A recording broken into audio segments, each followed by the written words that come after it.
माला फाला सब भूल गए। अरे लखन लखन लखन ये क्या कर रहे हो तुम? और जो लखन लाल को उठाने के लिए रामचंद्र जी झुके, लखन लाल जी ने कह दिया इसके अलावा मैं और नहीं झुका पाऊंगा भैया को, अब आप वरमाला डाल दो। यहाँ से लखन लाल ने इशारा किया और जनक नंदनी सीता जी ने रामचंद्र जी के गले में वरमाला दिया। रामचंद्र भगवान की। अब भैया विवाह हो गया रामचंद्र जी का, चारों भाइयों का विवाह हुआ। जो रामचंद्र जी है, रामचंद्र जी का विवाह सीता मैया के साथ में, भरत लाल जी का विवाह मांडवी जी के साथ में, और उर्मिला जी का विवाह लखन लाल के साथ में, और सुत कीर्ति का विवाह शत्रुघ्न लाल जी के साथ में हुआ। सभी लोग शांति बनाए रखें, बात ना करें। तो यहाँ पे चारों भाइयों का विवाह संपन्न हुआ। अभी चारों भाइयों का विवाह समाप्त होने के बाद में चारों भाइयों का विवाह हुआ, पर कहते हैं विवाह तो बड़े आनंद के साथ हो गया। जब जनक जी अपनी चार चार बेटियों को विदा करने लगे, भैया एक बात याद रखना, जो व्यक्ति कभी जीवन में नहीं रोया हो, जिस व्यक्ति के जीवन में कभी एक बार आंसू नहीं आए, पर जब वह अपनी बेटी का विवाह करता है ना, आगे आगे सब तैयारियां करता जाएगा, पर बेटी के सामने रोएगा नहीं। उसको पता है यदि मैं बेटी के सामने रोऊंगा ना तो उसका मन दुखी हो जाएगा। वह अपनी बेटी के सामने नहीं रोता, वह दीवाल के पीछे वाले कमरे में जाकर, दीवाल के पीछे जाकर अपना सिर मारता है दीवाल से, हे विधाता, क्या तूने ये दिन देखने के लिए मुझे जीवित रखा था? आज मुझे कलेजे के टुकड़े को विदा करना पड़ रहा है।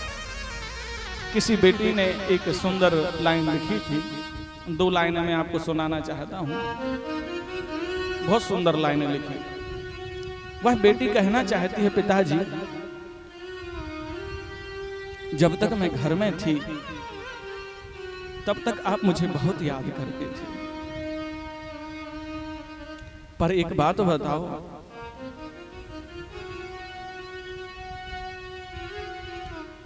जब तक मैं आपके घर में रही तब तक आप बहुत याद करते थे, भाइयों से भी ज्यादा मुझे चाहते थे, सब कुछ सब घर में लोग थे, पर सबसे ज्यादा मुझे मानते थे। जिस प्रकार पहले मुझे याद करते थे, क्या अभी भी उसी तरह याद करते हो?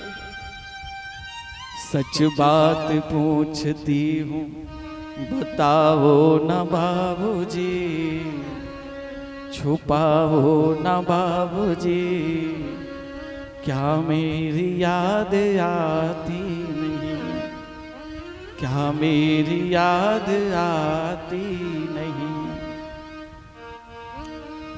लोग बेटा होता है तो बड़ी खुशी मनाते हैं, पर बेटी हो जाए, अरे बेटी हुई है, पैदा हुई घर में मेरे मातम सा छाया था, पैदा हुई घर में मेरे मातम सा छाया था, पापा तेरे खुश थे मेरी माँ ने बताया था, अब छुप छुप के तो ना रोते हो बाबूजी, न रोते हो बाबूजी, क्या मेरी याद आती नहीं। इतनी कमाई करी जीवन भर, फटी शर्ट पहने रहे, पर अपने लिए कभी एक शर्ट खरीद कर नहीं लाए। कहते थे मुझे बेटी के विवाह की तैयारी करना है।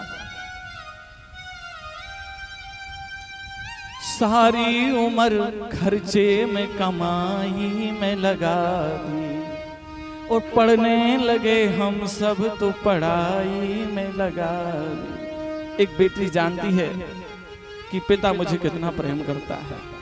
पिता यदि सबसे ज्यादा किसी को प्रेम करता है ना, तो अपनी बेटी को। वो कहता है कि बेटों की जगह यदि मुझे एक बेटी और मिल गई होती ना, तो मेरा जीवन संवर गया होता। वो सारी उम्र खर्चे में कमाई में लगा दी, पढ़ने लगे हम सब तो पढ़ाई में लगा दी। और बाकी बचा वो मेरी सगाई में लगा दे। और दादी बीमार थी तो दवाई में लगा दी। अब इतना किसके लिए कमाते हो बाबूजी, कमाते हो बाबूजी, क्या मेरी याद आती नहीं। महाराज दशरथ की आंखों से, जनक जी की आंखों से झरझर करके आंसू बह रहे हैं। आज 4-4 बेटियां घर से विदा हो रही हैं। सोचो, एक बेटी हम विदा करते हैं, हमारे घर में 6 महीने तक ढंग से कोई भोजन नहीं करता। और जिसके घर से 4-4 बेटियां विदा हो रही हो, उसके हृदय पर विधाता ने कौन सा पत्थर रखा होगा। वो राज दुलारी की आज विदाई, राज दुलारी की आज विदाई, राज दुलारी की आज विदाई, कानन प्यारी की आज विदाई, कानन प्यारी की आज विदाई। सखियाँ सहेलियाँ घरवा दुअरवा, सखियाँ सहेलियाँ घरवा दुअरवा, आए रे नैहर छूटन जाए, आए रे नैहर छूटन जाए। राज दुलारी की आज विदाई, राज दुलारी की आज विदाई, प्राणन प्यारी की आज विदाई, प्राणन प्यारी की आज विदाई। ज्यादा समय ना लेते हुए आगे बढ़ेंगे कथा में। राज दुलारी की आज विदाई। महाराज जनक ने अपनी 4-4 बेटियों को विदा किया, पर महाराज दशरथ के यहाँ इतनी खुशियां मनाएंगी, महाराज इतनी खुशियां मनाएंगी, और उस खुशी को किसी की नजर लग गई। महाराज दशरथ ने सोचा, अब हमारे बेटा की तो शादी भी हो गई है, अब हमें अपने बड़े पुत्र राम का राज्य तिलक कर देना चाहिए। और शाम को राज्य तिलक की घोषणा करी। कहते हैं अच्छा कार्य करने का विचार मन में आए तो तुरंत कर देना चाहिए। काल करे सो आज कर, आज करे सो अब, और पल में प्रलय होए वो बहुरी करेगो कब। अच्छा विचार मन में आता है काम करने का तो तुरंत कर देना चाहिए।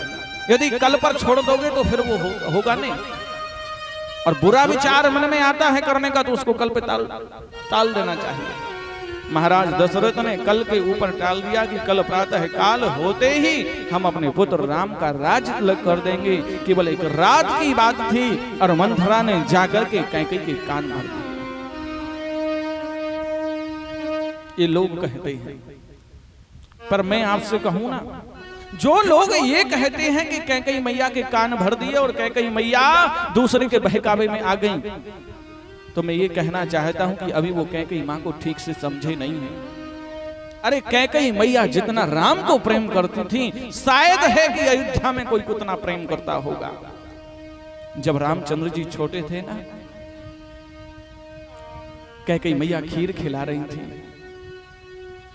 खीर खिलाते खिलाते राघवेंद्र सरकार ने कैकेयी मैया का हाथ पकड़ लिया। मैया, क्या कभी आपका मन नहीं करता कि तुम्हारे राजा बेटा को कुछ चाहिए भी है? अरे बोलना बेटा, तुझे क्या चाहिए? तुझे मांगने में देरी हो सकती है, पर तेरी मां देने में विलंब नहीं करेगी। तू मांग तो सही, तुझे क्या चाहिए? मां, मैं जो मांगने जा रहा हूं, कदाचित आपने वो मुझे दे दिया तो दुनिया के लोग कभी अपनी बेटी का नाम कैकेयी नहीं रखेंगे। अरे बेटा, इतनी सी बात, दुनिया के लोग भले ही मेरा नाम कैकई नहीं रखें, पर मेरा राजा बेटा खुश रहेगा ना। तू बोल बेटा तुझे क्या चाहिए। माँ मेरे सिर पे हाथ रखो, मैं जो मांगूंगा सो दोगी दोगी दोगी। कैकई माँ ने सिर पे हाथ रख दिया। राजा बेटा तेरी खुशी के लिए यदि मुझे अपना सर्वस्व दान करना पड़ा तो वो भी कर दूंगी। तुझे मांगने में देरी हो सकती है पर मैं कभी देने में विलंब नहीं करूंगी। तुम बोल बेटा तुझे क्या चाहिए, तू एक बार बोल तो सही है। माँ मैं जो मांगने जा रहा हूं ना, कदाचित आपने वो मुझे दे दिया तो दुनिया के लोग आपको कलंक नहीं कहेंगे, दुनिया के लोग आपको स्वार्थी कहेंगे। कैकई माँ कहने लगी बेटा दुनिया के लोग कलंक नहीं कहें, स्वार्थी कहें, उसकी मुझे परवाह नहीं है, पर मेरा राजा बेटा खुश रहेगा ना। बेटा तू मांग तो सही, तुझे क्या चाहिए। माँ हो सकता है कि जो मैं मांगने जा रहा हूं कदाचित आपने वो मुझे दे दिया तो हो सकता है कि आपको वैधव्य भी देखना पड़े, आपको विधवा का जीवन भी जीना पड़े। अच्छा ये बात तो हर स्त्री को कचोट जाती है। दुनिया की हर स्त्री हर दुख भोगने को तैयार है, पर यदि कोई उससे ये कहे कि तुम्हें विधवा रहना पड़ेगा तो ये स्वीकार नहीं होता। लेकिन कैकई माँ ने कहा कि बेटा तेरी खुशी के लिए यदि मुझे वैधव्य भी देखना पड़ा तो वो भी मुझे स्वीकार है। तू मांग बेटा तुझे क्या चाहिए। राम जी के नैनों में आंसू आ गए। माँ मेरे विवाह के उपरांत एक ऐसा समय आएगा जब पिताजी मेरे राज्य तिलक की घोषणा करेंगे। आपके पास में पिताजी के 2 वरदान हैं, उन 2 वरदानों को आप मांग लेना। पहले वरदान में भरत के लिए तिलक और दूसरे वरदान में मेरे लिए 14 वर्ष का वनवास मांग लेना। जैसे ये बात कही कैकई माँ मूर्छित होकर धरती पर गिर पड़ी। अरे बेटा तूने मेरे प्राण मांग लिए होते तो मैं हंसते हंसते दे देती, तूने ये क्या मांग लिया मुझसे। तब से कैकई मैया राम जी से दूरी बनाने लगी थी, धीरे धीरे करके दूर रहने लगी थी। आज वही समय आ गया है। कैकई माँ ने अपने वो 2 वरदान मांगे। महाराज दशरथ आए बड़े प्रसन्न मुद्रा में। अरे कैकई तुमको पता है तुम्हारे राजा बेटा का मैंने राज्य तिलक की घोषणा कर दी है। कैकई कहने लगी वो सब ठीक है पर मेरे आपके पास 2 वरदान हैं, आप पहले मुझे वो 2 वरदान दो। अरे कैकई आज तो मैं इतना खुश हूं, तू सर्वस्व मांगेगी तो वो भी दे दूंगा। तू बोल तो सही तुझे क्या चाहिए, क्या चाहिए तुझे। कैकई ने कहा मेरे जो 2 वरदान हैं, पहले वरदान में मुझे भरत के लिए राज्य तिलक चाहिए और दूसरे वरदान में राम के लिए 14 वर्ष का वनवास। जैसे ये बात सुनी कैकई तू पागल हो गई है, तूने क्या मांग लिया। अरे तू हंसते हंसते प्राण मांग लेती, मैं वो दे देता।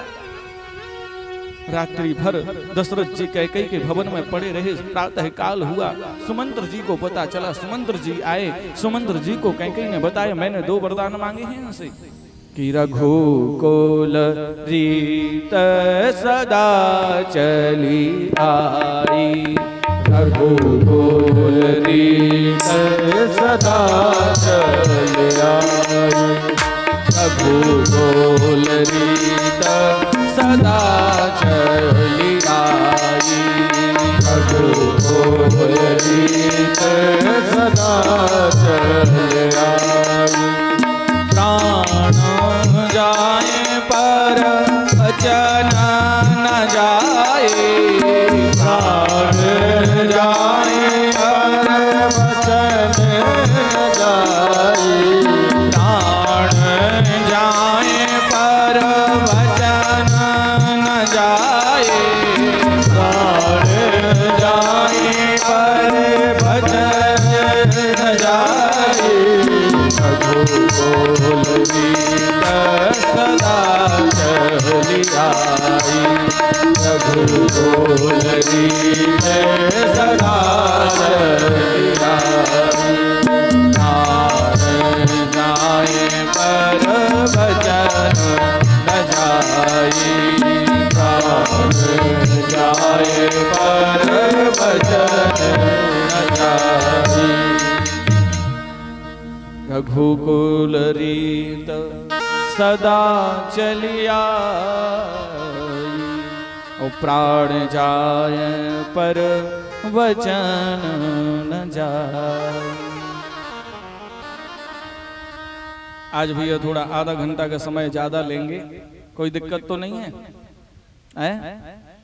आधा घंटा 30 मिनट का समय लेंगे बस, ज्यादा। सब लोग बैठे रहोगे? हाथ उठाओ कौन कौन बैठा रहेगा, झूठ नहीं बोलना। सबको आनंद आ रहा है? जोर से बोलो, आनंद आ रहा है? अरे तो फिर तो आधा घंटा क्या 1 घंटा तक बैठो। नहीं 1 घंटा नहीं लेंगे, आधा ही घंटा का समय लेंगे, ज्यादा नहीं लेंगे। यहाँ पर कैकेयी मैया ने जब बताया कि रघुकुल रीत सदा चली आई, प्राण जाए पर वचन न जाई। यदि ये महाराज जो रघुकुल यदि ये वरदान नहीं देते हैं तो रघुकुल की कीर्ति कलंकित हो जाएगी। मैंने 2 वरदान मांगे हैं। राघवेंद्र सरकार को पता चला, राम जी आए, अरे पिताजी इतनी सी बात,